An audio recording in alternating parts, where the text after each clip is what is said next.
Buenas tardes, bienvenidos al canal Aprendemos de Todo. En este video vamos a ver el resumen del libro El Saber Didáctico de Alicia Camilloni, capítulo número 8, acerca de los usos de la teoría didáctica de Laura Besabé, la parte número 1, ya que es bastante extenso. Les recuerdo que en el canal Aprendemos de Todo tienen todos los capítulos resumidos y explicados. Bien, ¿cómo lo vamos a ir desarrollando? Vamos a ir colocando los apartados y explicando cada uno de ellos. Recuerden que siempre relaciono con conceptos de educación cada una de las partes que va comentando la autora. El primer apartado se llama Didáctica y Teoría Didáctica. Didáctica y teorías didácticas. Bien, ella comienza primero por didáctica. ¿Y qué nos dice? Desde el siglo XVII, Comenio, ¿quién es Comenio? El padre de la didáctica, define la didáctica como encontrar un artificio universal para enseñar todos a todos. Y esta frase es muy importante. Enseñar todo a todos. Cuando habla de todo, se refiere a contenido. Cuando habla de todos, a los sujetos de aprendizaje. Dice, sin embargo, la disciplina ha ido reformulando sus preocupaciones y su contenido con aportes de campos teóricos y en consecuencia de los cambios en el sistema educativo. Cuando habla de contenido, ¿sí? Cuando dice reformulación del contenido, recuerden que hace unos años, se adaptan los contenidos según el año, el ciclo educativo, etc. O también a la afinidad de la secundaria técnica o la secundaria a nivel medio. Después dice, con aportes de campos teóricos, y dentro de esos campos teóricos tenemos todas las teorías del aprendizaje, Piaget, Ausubel, Vygotsky, etc. Dice, en consecuencia de los cambios del sistema educativo, y ahí se refiere a la sistematización y a la escolarización de grandes poblaciones. ¿Por qué? Porque antes era un docente, un alumno y se estudiaba en casa, ¿sí? Y no podían estudiar todos, estudiaban algunos, los que podían acceder a la educación. Y él dice, no, todo a todos, ¿sí? Bien. Hay dos palabras que utiliza mucho la autora dentro de este apartado, y es técnica y tecnología. ¿Qué es la técnica? Es un método para realizar una acción. Y tecnología, recordemos que el sufijo logía significa ciencia o estudio. Por lo tanto, tecnología es el estudio del método para realizar esa acción, ¿sí? Muy importante esa diferencia entre técnica y tecnología. Bien, continuamos. Ella en este apartado empieza a nombrar un montón de cambios que sufre la didáctica a través de los siglos. Y estos cambios son los siguientes. Dice, la sistematización de la enseñanza ligada a la escolarización de grandes poblaciones.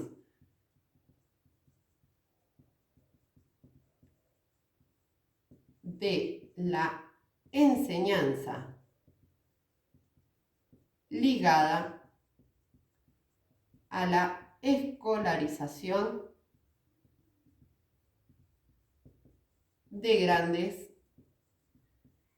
poblaciones. ¿Qué implicó esta frase? Lo siguiente. Primero, la clase como un escenario institucional O sea, ya tenemos un docente, muchos alumnos en un edificio, etc. La evaluación ligada a la acreditación de conocimientos, de contenidos, ¿sí? Bien, yo enseño, si el alumno aprendió, tenemos que evaluarlo para saberlo. Acá recuerden que este enfoque es un poquito antiguo, ya que ahora, gracias a los aportes de Rebeca Nijovic, sabemos que la evaluación es un proceso de muchas instancias en diferentes tiempos y adaptada a la necesidad de cada alumno. Continuamos. Los actores vinculados al planeamiento y evaluación del sistema, el diseño curricular, o sea, esto implicó un diseño de contenidos, de métodos de enseñanza, de competencias en la actualidad y la formación docente. Muy importante. Antes, ¿cómo se formaba el docente? Estudiando mucho. Ahora no, hay una carrera, profesorados, etc. Otro cambio. En el siglo XVI y XVII nace la escuela moderna en oposición a la clásica. Ya lo explico. En el siglo XVI y XVII nace la escuela moderna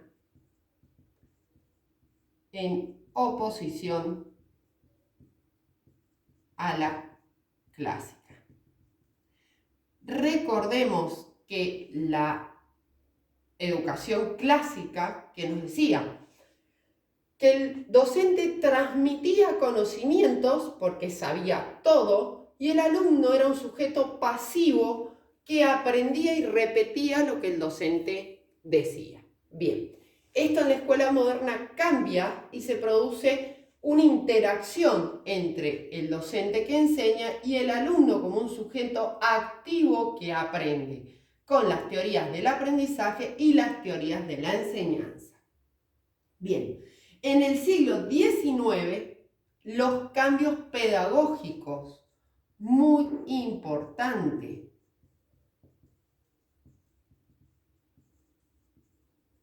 Pedagógicos.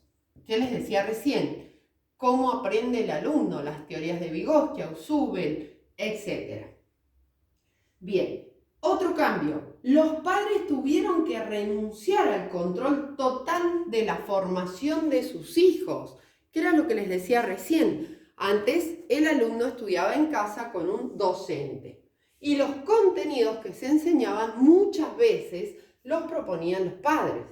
Bien, la especialización de la enseñanza da surgimiento a las didácticas específicas que se focaliza en el nivel de la educación, en la disciplina, etc. Y acá recordamos que se distinguen dos tipos de didáctica. La didáctica general, la cual posee todos los campos o teorías del aprendizaje y la enseñanza, y la didáctica específica, que se especializa en los niveles, las edades, los grupos, etc. Entonces ella dice, por ejemplo, cuando hablamos de didáctica de la matemática, didáctica de las ciencias sociales, se especializa en una disciplina, ya que no todas las asignaturas o materias pueden enseñarse de la misma forma. Entonces, la especialización de la enseñanza da surgimiento a la didáctica específica o especiales, algunas la nombran. La didáctica se fue nutriendo de programas de investigación y enfoques teóricos, que era lo que les decía recién. Dice, nace asociada a la filosofía y luego se liga a la psicología educacional, necesaria para comprender los procesos de aprendizaje. Y esto es muy real. Si yo sé cómo el alumno aprende gracias a las teorías del aprendizaje, voy a tener noción de cómo enseñarle, ¿sí? O buscar los métodos para que el alumno aprenda. Entonces, la didáctica asociada a la filosofía, luego se liga a la psicología educacional, necesaria para comprender los procesos de aprendizaje. Después dice, en el siglo XX, otras disciplinas como la sociología dan contribuciones o como la antropología, ¿sí? Y recordemos que sociología, si volvemos al concepto de técnica y tecnología, logía significa estudio o ciencia, el estudio de la sociedad. Y la antropología es el estudio del ser. Todo esto contribuye a la enseñanza, a los procesos de enseñanza y aprendizaje. Después dice, la didáctica atravesada por grandes paradigmas, como el constructivismo, el conductivismo, como así movimientos de la escuela nueva, teorías individuales como la de Piaget, que les decía recién. Recordamos que la teoría del desarrollo cognitivo de Piaget, ¿qué es lo que nos enseña o en qué contribuye a la educación? Es que nos da estadios, ¿sí?, de todo lo que el alumno puede lograr o del sujeto de aprendizaje puede lograr en determinadas edades o etapas de su desarrollo cognitivo. O teorías curriculares como la de Tyler, que nombra la autora Laura Besabé. Bien, ahora nos vamos a enfocar en la segunda parte de este apartado, teorías didácticas. Si me dan un segundo para borrar.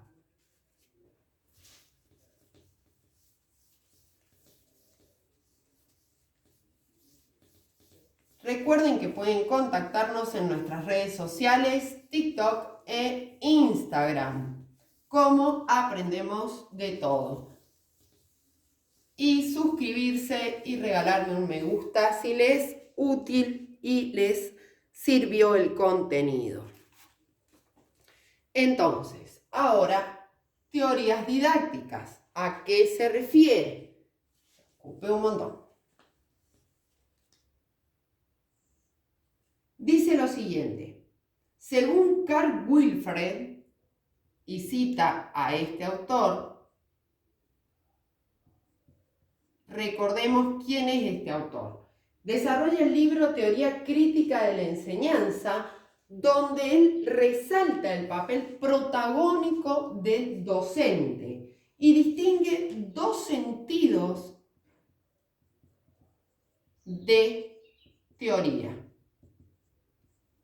Por un lado dice, se refiere a productos reales de investigación teórica, como principios generales, leyes, etc. Se refiere a productos reales de la investigación teórica. Por ejemplo, principios